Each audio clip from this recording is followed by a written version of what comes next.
Doing the live dance, doing the live dance, doing the live dance. All right, that's enough. Hello, everybody. HP Hollow here tonight, with you tonight to celebrate the release of Monster Punk Horizon. It officially came out today, and oh my gosh, I'm so excited, you guys. This is the first time in 5 years I've had a book out. I promise I will not go that long again. In fact, the sequel to this comes out next month. But oh my gosh, it feels so good. And thus far, reactions to it have been spectacular. I think it's up to 20 reviews on Amazon at this point, and every single one of them has been positive. So for those, for all of my early readers and those who bought it today and read it super fast, thank you so much. It's been so gratifying to see all this hard work pay off. And if you are just joining us randomly, I guess I will start from the beginning and just tell you what exactly Monster Punk Horizon is. There are longer videos that I recorded earlier, which you could go check out on my Facebook page and YouTube and Twitch and whatnot. But just a really, really short summary. Monster Punk Horizon is GameLit fantasy, adventure, comedy, heavily inspired by all of the monster series that I've loved: Pokemon, Digimon, Monster Hunter, and the main characters are two girls who just want to hunt monsters and pay off their college loans and hopefully not die in the process. So lots of really zany comedy. One of my favorite reviews described it as like reading a cupcake made entirely of chocolate chips. Another one described it as redonkulous, which is one of my favorite words. And others have called it badass and goofy, which is like all praise that I really enjoy. So, and then thank you again to those who wrote their reviews. So tonight is going to be a little different from my other videos. I am going to be giving away stuff. I'm going to be chatting with anyone who appears in the comments to say, hey. So it's just going to be a little hangout. It's a party because I got my little party cannolis here, except now I'm going to be talking the whole time. So I probably am not going to actually eat them, but I guess they'll just be my support cannolis, but they're here and they're delicious. So, all right. So the first most important element of tonight is that, first of all, I am here and I am awesome and thank you for coming to watch me. But also, you can win signed books from me. And let me get my little banner up so that it's just here forever. All right, so I'm running 2 different contests tonight. So the first one is super easy. If you want a signed copy of Monster Punk Horizon, just leave a comment in the comments. And I will do a random drawing. And I don't know how many I'm going to give away. I guess it just kind of is going to be determined by how much coffee I have in me at the time. So we'll see. I could be giving away 1. I could be giving away 10. Who knows? We'll let the coffee decide. But I'm also going to be running a second contest for those of you who were awesome enough to already buy the book. Since you already have Monster Punk Horizon, which is great, but slightly less exciting since you already own it, if you have already bought the book, if you will private message me your confirmation screen from Kindle or wherever you bought it from as evidence that you bought it, I'm going to draw a second random winner from those. And those winners are going to get signed copies of both book 1 and book 2, which is set to come out next month. So you're going to get a very early copy of it. The paperback is actually going to go live hopefully next week. So you're going to get a pretty copy that doesn't have this nasty ribbon on it. But this is book 2 and you will get an early copy because you bought book 1 early, or because you bought book 1 on day 1. So go for it. Let me get my comment screen back up. Oh, I already have 2 comments. So, hey, Derek, and hey, Michelle. Michelle, you're going to have to tell me if I'm pronouncing your name right, because it's a really cool spelling, and I'm pretty sure I'm butchering it. So, hey. All right. So, tonight, we're just going to hang out. I'm going to read from some little excerpts. I'm also going to go into some little elements of the world that didn't really deserve their own videos, but are still pretty cool. Michelle. All right. That's a really cool pronunciation. I like it. Thank you, Michelle. All right. So, let's see. Let me look at my notes here. All right. So, the very first excerpt I want to read is actually one of the most fun parts of this book. And it was an element that I didn't actually plan to include. In fact, I actually initially wanted to avoid it when I was planning the series. And if you've played Monster Hunter, you know that one of the most iconic elements of this game is, or it's the palicos, your little cat companions that follow you around and help you, or sometimes inadvertently hinder you in the game. And in fact, that's one of the things that got me playing Monster Hunter in the first place. All Jacob had to do was tell me, "Oh my gosh, you can have a cat companion." I was like, "Yes, teach me how to play this game." Um, but I was going to leave them out of Monster Punk Horizon because it's just so iconically a Monster Hunter thing, and I felt like it would lean too hard into fanfiction ripoff territory. Until Jacob told me, "You know what? You could write Nova into this book." And if this is the very first time you're ever encountering me, Nova is my cat. She is adorable. She's all over my Instagram and Facebook and everything. Some fans who know her have asked her to sign books for them. She's amazing.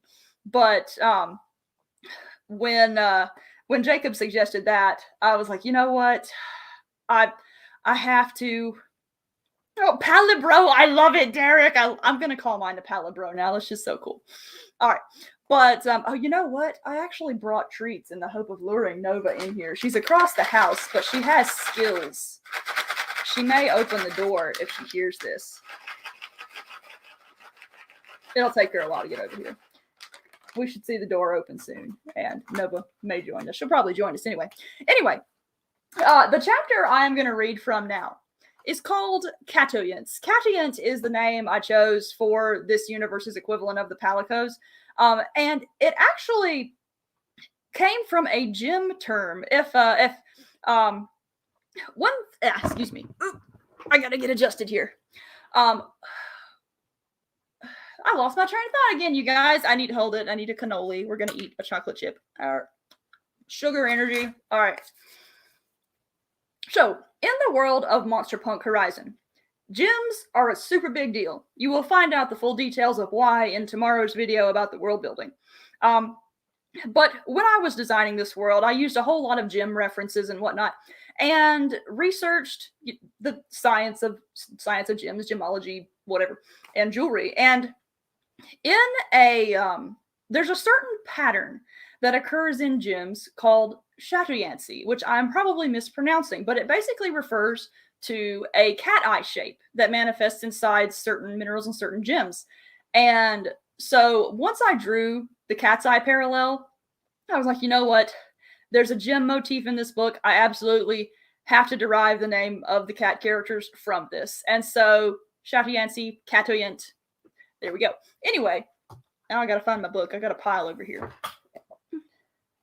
In the setting, catoyants basically serve the exact same purpose as palicos in Monster Hunter.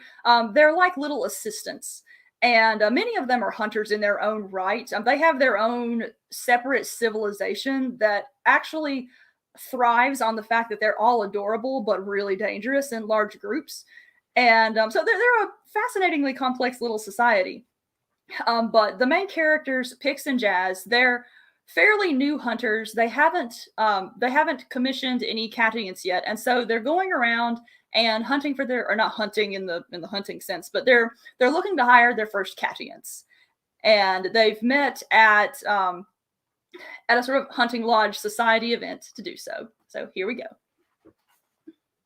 Society meetings mandated attendance for all able hunters, and their catoyants often came too to stay apprised of the monster news. Unattached catoyants would come as well, and then linger past the end of the meeting in hopes of securing employment, which in turn led the meetings to transform into mixers soon after. Darla opened up a new keg of ale. Darla is the cook of the area. The good stuff, not the bitter healing goop, and slapped a slew of Ignifex steaks on her griddle. After today, there were a lot of Ignifex steaks. Already the mood had begun to change. By modern standards, catoyants were the only true natives of the continents, monstrous or wondrous.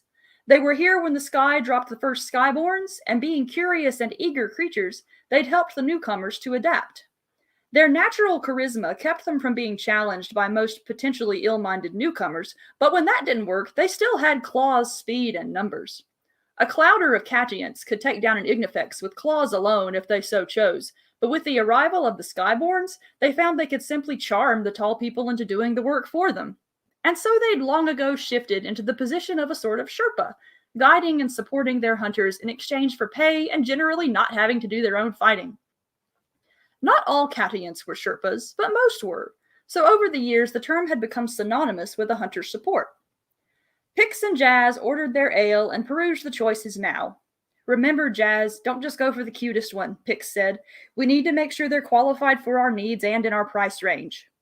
They'd earned enough off the Screecher's Ignifect skills to afford Catians for both of them. The Screecher, by the way, is the big bad whom they met in the previous chapter. I lost my place again. They'd earned enough off the Screecher's Ignifect skills to afford Catians for both of them, at least for a month or two, but they still had to be frugal about it. Sure, I got it, Jaz said, and promptly went over to a buff-looking cat in expensive armor who, though far from adorable, could absolutely not have been in their price range. Pix sighed and continued looking. She'd already laid out her requirements for the ideal support. At this point, she mainly wanted someone who was good at picking up loot mid-hunt and efficiently carving after the hunt. It was easy to waste a significant part of the monster if you didn't know what you were doing there, and if Pix was going to take a creature's life, she didn't want any part of its sacrifice to go to waste. Beyond that, she mostly wanted someone with more experience than she and Jaz, who could help them become better hunters, and who also generally showed up to hunt on time and prepared. She'd appreciate other perks like support specializations and whatnot, but she wasn't sure she could afford them, so on that front she'd take what she could get. To that effect, most of the Catians already had a spiel down, flexing and brandishing their weapons and boasting tales of their exploits to no one and everyone, whoever would listen. And as hunters heard things they liked, they came and struck up a brag-off. The one exception, Pix noted, was a little black and white Catiant hiding in a corner of the canteen like a wallflower at a ball, or a kid nervous about making friends on her first day of school, or perhaps just a kitten who'd lost her mom in a strange town. She certainly looked like she was overwhelmed, and the great sparkling plume of her blue skirts and full white hair, or perhaps a wig, made her look more like a misplaced princess than someone looking for work. Pix decided to see. "Are you lost, little one?" she asked.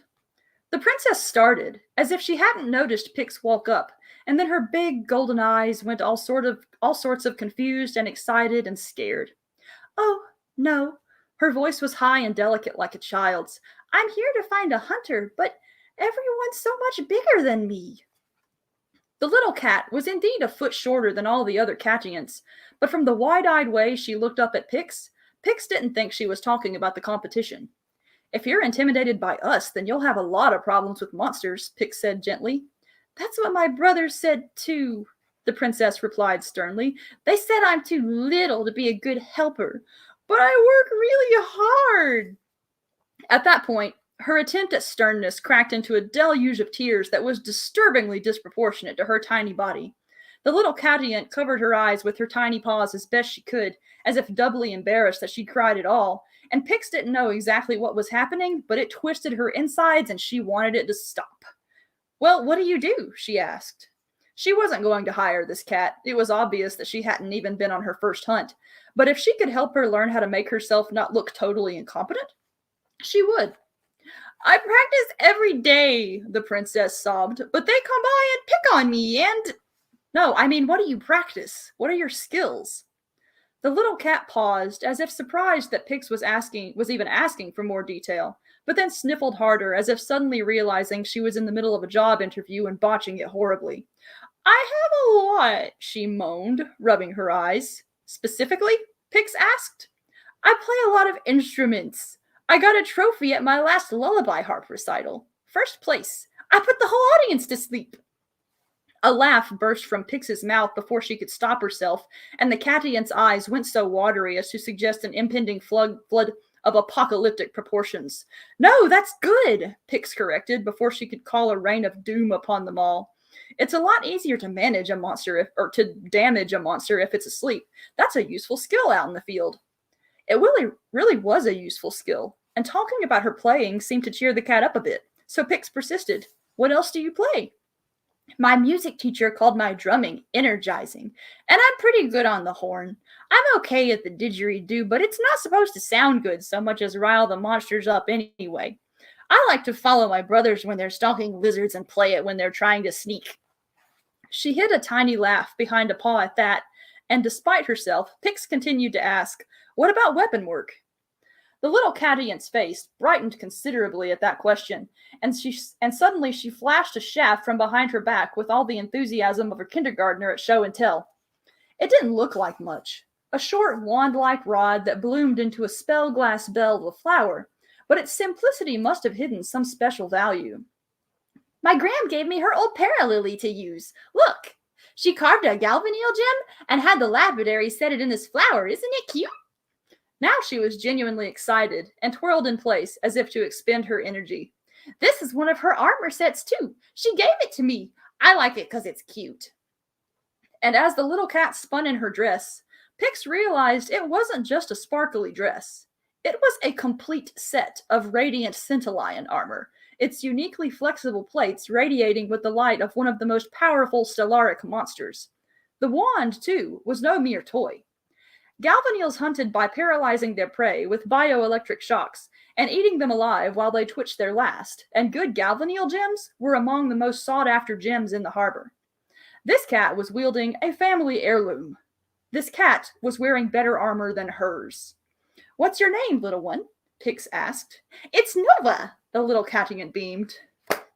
And that is Nova. She's one of my favorite characters in this entire series, and I love her to death. She appears all over the place. I kind of want to write her her own series, so we'll see if there's ever if I ever have a desire to write a kids lit RPG series or GameLit series. There's definitely going to be a Nova in it. So, oh hey Doug and hey Steven, thanks for joining us.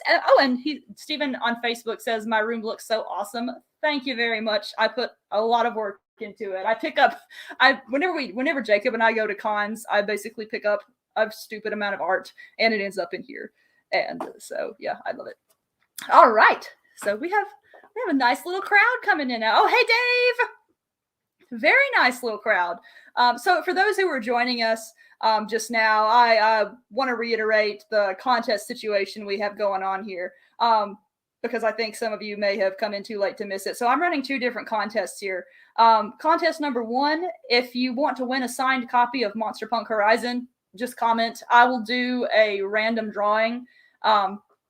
And I think the random drawing is actually going to occur tomorrow because I have a stupid number of people. Well, not stupid number of people, but I tend to have a lot of random viewers who decide to watch like right after the live is over. So there's going to be a little bit of a break between the end of the live and when I draw my winners. But people who comment during the live are definitely getting like weighted, like extra entries into it. So, thank you for showing up here. Contest number two is specifically for people who already bought the book today or pre-ordered it because I love you. And if you already have, what I want you to do is private message me or email me or somehow get to me your confirmation page that Amazon gave you or emailed you whenever you downloaded the book, just as evidence that you bought it. People who bought the book today will be entered to win signed copies of both Book 1 and Book 2 as a little reward for being one of my earliest readers. So don't forget to send those to me. And while I'm at it, my direct email address is hphollowlol. That's hphollowlol at gmail.com. So if for some reason you can't reach me on Facebook or YouTube or Twitch, you can just email me the confirmation page directly there. I will choose those winners at the exact same time that I do the contest one winners. And I have no idea how many books I'm giving out. So there's a pretty good chance that I'll just be super generous and everyone will win one, but we'll see. You'll be contacted once I choose those winners. So yay. All right. Now I'm going to do my second reading. I've got so much junk on this desk, you guys. It's chaos. All right. Rehydrate with very sugary things. Okay. And of course, if you guys have any questions about the world or anything you hear in the reading that doesn't make sense because it's all coming from the middle of the book, just feel free to ask, comment, any questions, any whatever. We're just hanging out. So the next excerpt that I'm going to read introduces one of the monster characters. And one of the things that I knew when I first started planning this series, I knew that I wanted the monsters to be something more than things the protagonist just killed.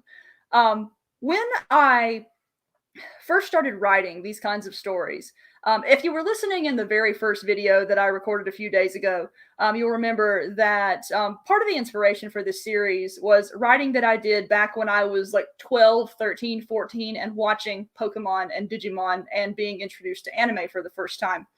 And a lot of my stories reflected what excuse me, ginger ale was a bad idea. I'm burping all over the place. Excuse me.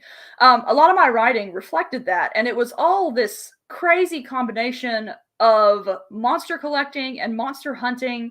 And one thing I did even back then, though, was I gave the monsters their own distinct personalities, and Digimon definitely did that. And Pokemon did it to a certain extent, but you can only convey so much personality when all you can say is your name.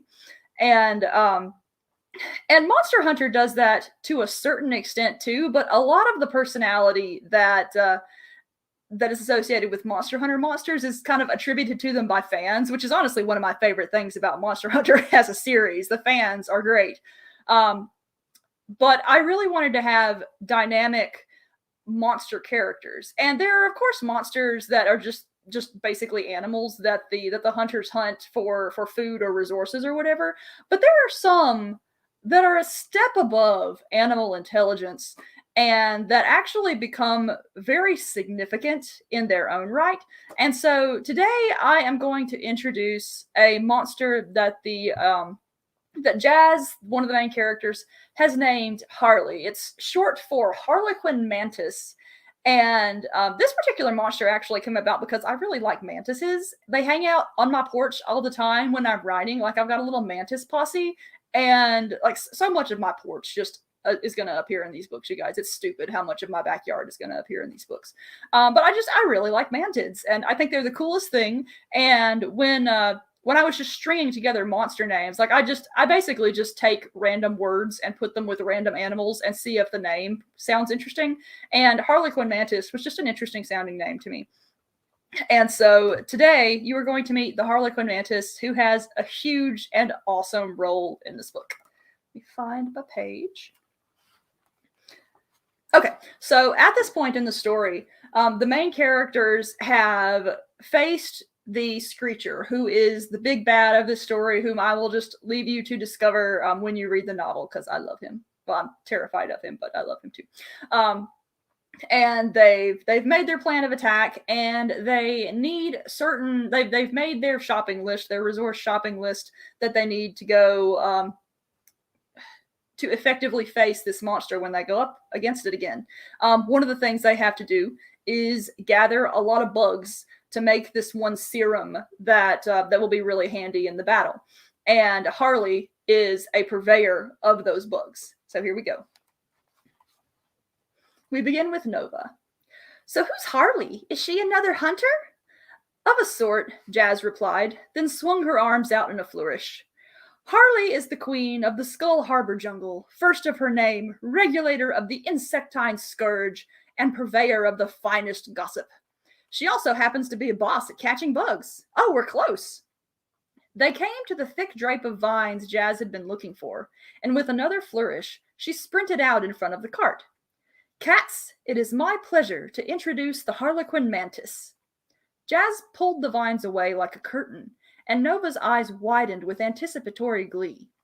Sacha's didn't. Sacha is Jaz's catient that she hires. He's just a gruff old chewed-up ball of old cat.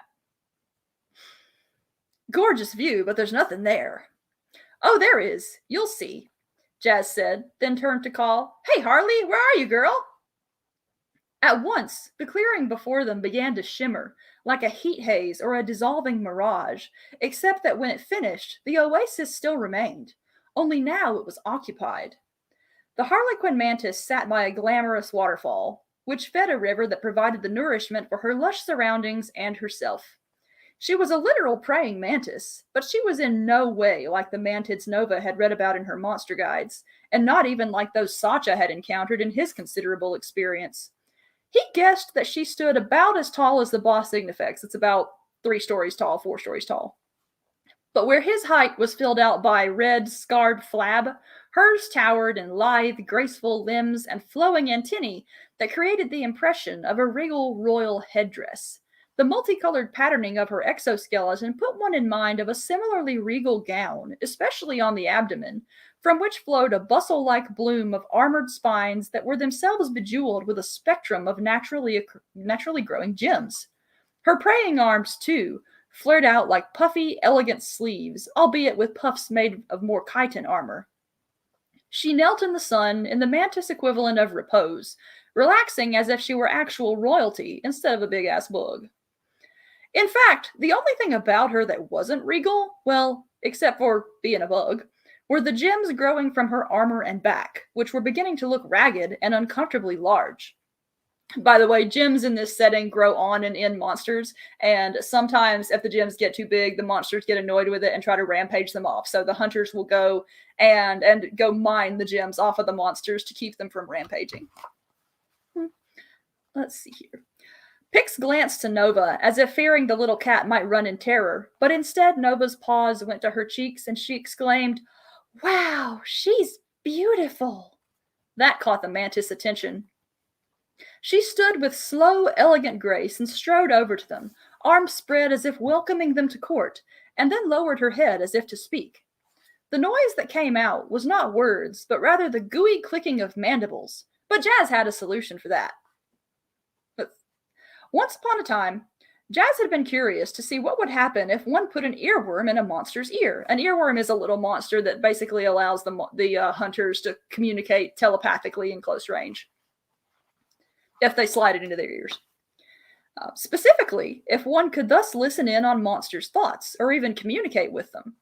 It turned out that yes, if one could survive long enough to get the worms in, one could read monster minds. But it also turned out that most monster minds were mainly concerned with food and copulation in fewer syllables, and so did not make very interesting conversational partners. The one exception thus far was Harley. Though she'd initially interpreted the earworm as a snack offering, it had taken so many tries to get her to stop eating the worms. She eventually figured out what Jaz was attempting, and turned out to have thoughts on far more than food and reproduction. So with the mantis' permission, Jaz scurried up her arm and thorax, then slipped one end of an earworm into a cavity on the bug's head.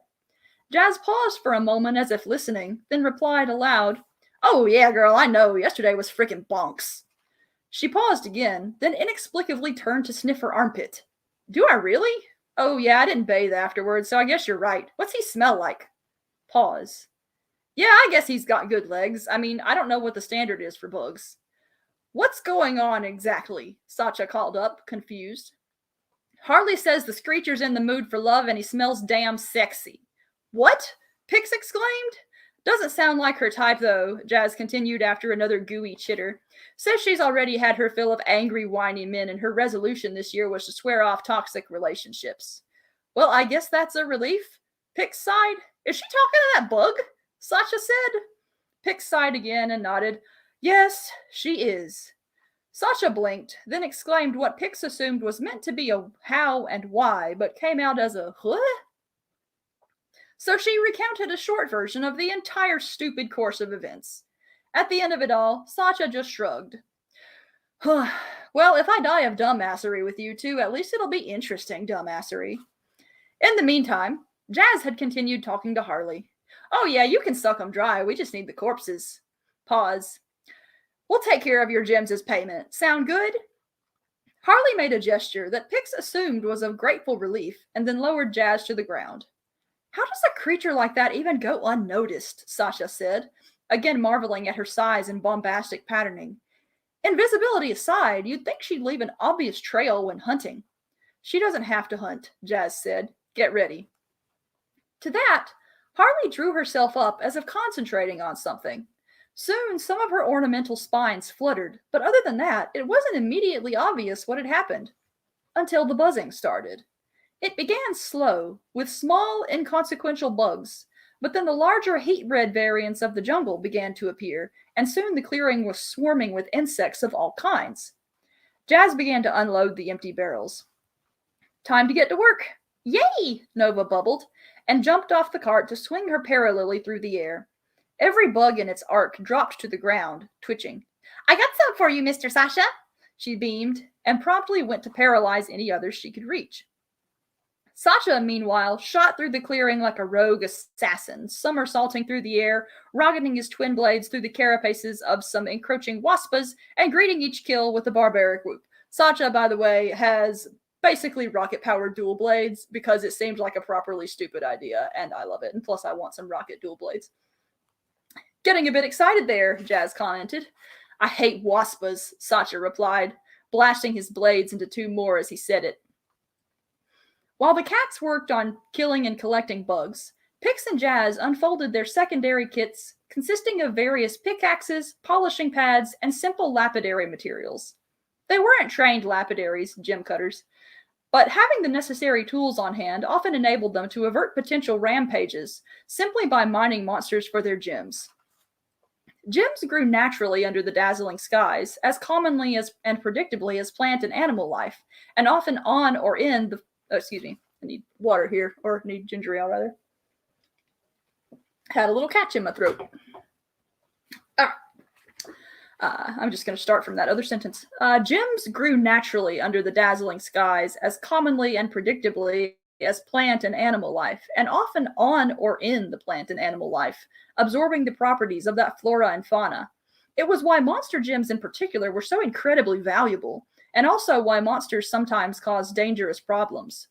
Most monsters knocked off their external gems in the course of fighting, hunting, and generally existing, but sometimes a monster would grow so irritated with the weight or placement of its own gems that it would go on a rampage in an attempt to knock them off. Hunters could easily avert those rampages, though, by keeping an eye on the monsters around them and mining the ones that were getting a little too gemmy. The monsters thus received some relief, the hunters obtained materials to use or sell, and no one died, so it generally worked out well for everyone. Harley had never been on a rampage that Pix and Jaz knew of. But ever since Jaz had plugged a worm in her ear canal, she had her own personal pair of amateur lapidaries. So while the two hunters picked and sanded at her excess gems, she picked bugs out of the air as if from a platter of fancy hors d'oeuvres, bit their heads off, sucked out their guts, and gingerly placed the empty corpses in a waiting barrel. As Jaz hung upside down to sand the gems on her tibial spines, she chatted with Harley like a beautician at any normal salon, as if catching up on juicy rumors and stories of salacious pairings and heart-rending breakups. Pix preferred to work quietly. She didn't like the feeling of the earworms in her ear canal to begin with, and she'd only gotten used to having Jaz in her head out of necessity. The one time she'd linked with a captured Ignifex had left her unnerved for days, and though Harley was several tiers above other monsters in intelligence, she still felt absurd in Pix's brain. Even so, Pix wasn't sure it was entirely accurate to call her a monster. Though she lived in the jungle and couldn't communicate without external aid, she had obvious sentience and a definable personality. With her chic ornamentation, elegant bearing, and ever-condescending tilt of her head, she put Pix in mind of a socialite who called everyone darling, had built an empire on a string of wealthy husbands who all went missing under mysterious circumstances, and accentuated every word with a wave of an obnoxiously expensive cigarette holder that may or may not have been made from the carapace of one such husband. In the short time since she and Jaz had been helping, Pix had noticed that not all of Harley's armor was naturally occurring. She wore pieces of chitin crafted from other monsters, same as the hunters did, all creatively placed for maximum visual appeal. Even stranger was that Harley didn't seem to need this armor. Pix had never noticed any damage on the mantis's carapace, which could mean one of two things. She never hunted, or she hunted so effectively that she didn't have to worry about being hit. Granted, the former was very likely. With that pheromone she emitted, she could attract at least one food source endlessly, but it didn't rule out the latter, and it made Pix worry about what Harley would do if she ever bored of lounging in her clearing. After a while, they'd filled the first layer of barrels, so Sasha loaded up the cart and took it back to the harbor while Nova remained, now piling the paralyzed bugs by Harley's feet so the mantis could grab them like a spread of petit fours. All right, 2 more pages. After another while, Nova and Harley had completely filled the second layer of barrels, and Sasha returned with the cart. Pix now finished polishing the last of Harley's once ragged gems, then climbed down and stood back to admire their collective work. For most monsters, they didn't go through the effort of shining and perfecting the gems, but they knew Harley would appreciate it, and surely enough, she twirled in the sunlight to admire the colorful reflections off her armor. She chittered something else. "You're welcome as always," Jaz replied, then bowed and began to pick up the chunks of mined gems from around Harley. Pix helped. Most of these prismatic shards would be too small for practical use, and thus would be ground down into glitter prism powder, but several were large enough to be sold as mantis gems, both of which were useful for providing hunters with varying degrees of invisibility, which was the primary reason why Harley didn't need any physical camouflage. She had infinite access to magical camouflage growing right on her body. She presided over them like a supervising queen as she watched them clean up the mess, then chittered again. "Will do," Jaz replied, then translated for Pix. "She wants us to keep her apprised of what happens with the Screecher, and says she'll have bugs out to listen for new developments. She also says some of the smaller monsters have been going into hiding or fleeing the immediate area in reaction to the Screecher. Which means the larger monsters are going to have more difficulty finding food," Pix inferred, with fewer ignifects to keep them in check. "Which means we'll start looking even tastier," Jaz added, then turned back to Harley. "You said some of the large monsters are becoming more active. Which ones?" Jaz listened as Harley described them. She had her own names for the monsters, which rarely coincided with the hunters, and Jaz's face soured as she figured them out. "Oh, dung," she said. "Who is it?" asked Pix. Jaz replied with the most serious of faces. "Potato." "Potato?" "And Raging Buttlord." I forgot that was how this chapter ended, you guys. Yeah, there's a monster called Raging Buttlord. It's totally because I needed a filler name, and I laughed so hard when that came up that it just stuck. So that's an official name of an official monster in this setting. And it's one of those where there's a character monster of a Raging Buttlord, too. It's like a little one that shows up in this book, and it actually became a main part of the cast. So it makes lots of appearances. Okay, I have more comments. So yes, so Dave says, "Who doesn't want rocket-powered dual blades?" Yes. And Steven says, "Rocket-powered dual blades for the win." The rocket-powered dual blades were actually directly inspired by one of my favorite weapons in Monster Hunter World. I remember I primarily play Greatsword when I play, which is why Jaz has a Greatsword. Pix and Jaz are basically my husband's and my Monster Hunter characters, which puts a really hilarious spin on both of those characters if you know both me and Jacob personally. But one of my favorite weapons at a certain point in World was the rocket-powered greatsword that I think it was a fan-designed greatsword or whatever, and I was so bummed when Rise came out and there wasn't a rocket-powered greatsword in it. But when I was coming up with the weapons for this setting, I specifically avoided some because I knew that they would be like too close to Monster Hunter weapons. So there's not an insect blade, for example, or a switch axe because that's too Monster Hunter. But I really enjoyed how absolutely stupid and crazy the weapons can get in Monster Hunter. If you've never played Monster Hunter before, there's one weapon that is literally just a swordfish that you swing around. And the designers for the weapons had a lot of fun with those. And the weapon that I play second most often in Monster Hunter is dual blades. And so I just started going off on tangents like, what would a rocket powered this be like? What would a rocket powered that be like? And I'm pretty sure at some point in the book, Jaz is going to try to contrive a rocket powered greatsword.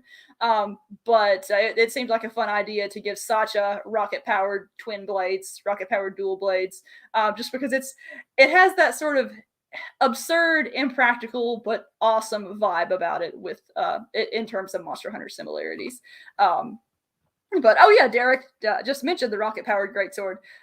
So yeah, but I love it. I love the crazy weapons, and I love how Monster Hunter is one of those series that knows it's weird and does not really care how weird and silly it is.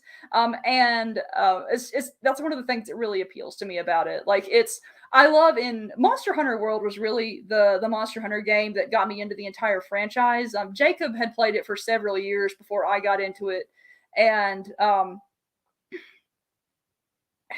lost my train of thought again. I need more ginger ale, more sugar. Ah. All right, I totally forgot what I was talking about. Anyway, I started playing in Monster Hunter World, and just really enjoyed the silliness of it. Like, I love how the entire point of this particular version of the Monster Hunter setting was like, oh, we have to go research these monsters by killing them.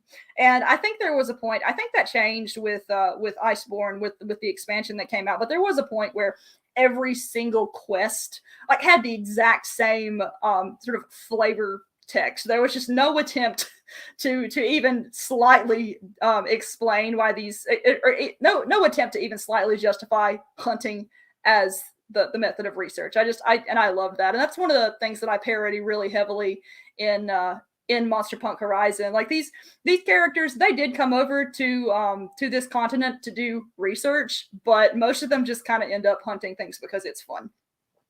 And let's see here. Let's see. All right, recess twirling is good. Yes. There's actually a nice parody on that in the second book too, but I will talk more about weapons and whatnot in book two. Book two introduces a character who is not from this universe at all, one of the Skyborns. And it occurs to me that I actually haven't talked about the Skyborns yet, which are a really big deal. Tomorrow's video is going to be about the world of the setting, and I actually pre-recorded it because I realized that I have a family event tomorrow night, and so in my head it's like I've already given some of this information even though you guys haven't gotten it. But anyway, one of the defining elements of this world is the fact that their sky shimmers even during the daytime with what looks like stars, but are really portals to other universes. And the characters can't reach them for various reasons, but these portals just constantly dump stuff into their world. And sometimes it's monsters, like the main antagonist of this book. Sometimes it's just cool junk that characters then collect and try to sell or use. And then other times it's people. And those account for a significant portion of the population under the skies, under the Dazzling Skies, which is what the setting is called. So the main character is one of those Skyborns of book two, and so he gets to experience the world from an outsider's view, and you get a lot more detail about the workings of the world, in addition to a really fun isekai parody. So let's see. Let's see. Oh, Michelle has a dog named Harley. I'm collecting comments from like 3 different streaming sites, so reading them aloud so people on different streaming sites can see them. So yeah, pet Harley for me. I love that Harley got confused every time I said Harley's name. But and Derek says, ooh, the cat claw in Rise is so good. I don't think I've actually gotten the cat claw yet. I got Rise and then I stopped playing it because I had to dive into bookwork, and so I still haven't finished it. I'm sort of doodling on Monster Hunter Stories 2 right now because it's easier to play, but I really need to get back into Rise. I think I'm going to take a week off or something after this, after the launch is finished, and then just play Monster Hunter and catch up on all my games. I've got so many games. Reese says, so it's a trash world. Yeah, it's a simple way of describing it as a trash world. The characters keep it clean, but there's and something you'll learn about in tomorrow's video. The portals were one of the first things that I designed in this setting, because even though individual pieces are definitely very clearly inspired by Monster Hunter and to other extents other franchises, I did want the world to be one that could stand on its own. And so the very first thing I did was try to come up with something that made it unique from all of the franchises that inspired it. And after thinking on a bunch of things, one of the things I alighted on was, hey, what about this portal thing? Because it opened up the potential for a lot of interesting variety of potential storylines. But there'll be more about that in tomorrow's video. But speaking of going back to the trash world thing, there's actually an entire industry in this setting of characters who will collect the sky trash solely to sell it. Like there's a huge collecting culture, which is another reference to all of this, because well, let me finish my first idea, then I will come back. But there's two of the main characters who accompany Pix and Jaz. Their job is to collect things that fall out of the sky, and they basically make their money by selling these things and or trying to make use out of them. And so that was a fun element of the world, because it also allows me to parody a lot of other things, because things like the portals have access to an infinite number of universes. The characters don't understand how these portals work, which is one of the big mysteries of the series that'll be solved or begin to be solved later on.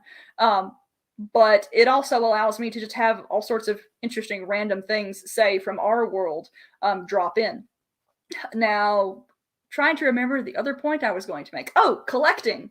Yeah, it's funnily enough, prior to writing Monster Punk Horizon, while I had been really interested in Pokemon, Digimon, Monster Rancher, the whole shebang as a kid, I hadn't really interacted with it that much as an adult, except to watch a few movies that came out randomly.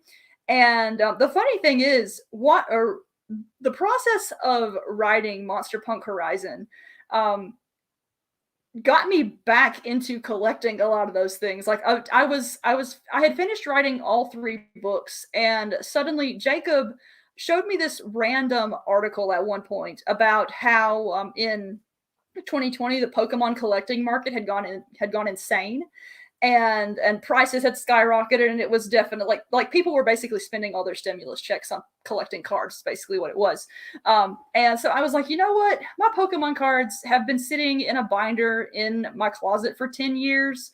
I'm gonna try to sell them and see what happens.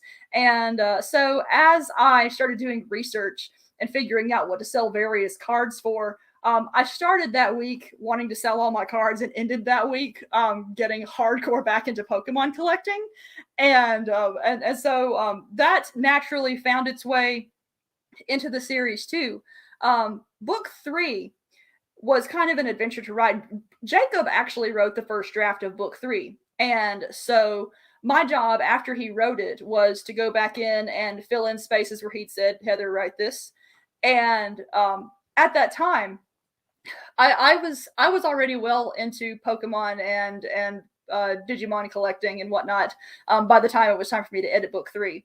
And I actually found ways to fit card collecting culture into this setting as well. And so I have several characters who are just there's a collectible monster card game inside this setting, and several of the characters are just complete nerds for these collectible cards. So that was I did not plan to have that. I did not plan to have a collector element in this series initially, but it was a really fun thing that evolved just as I got back into, or fell more heavily back into the old hobby that originally inspired this series in the first place. So that was cool.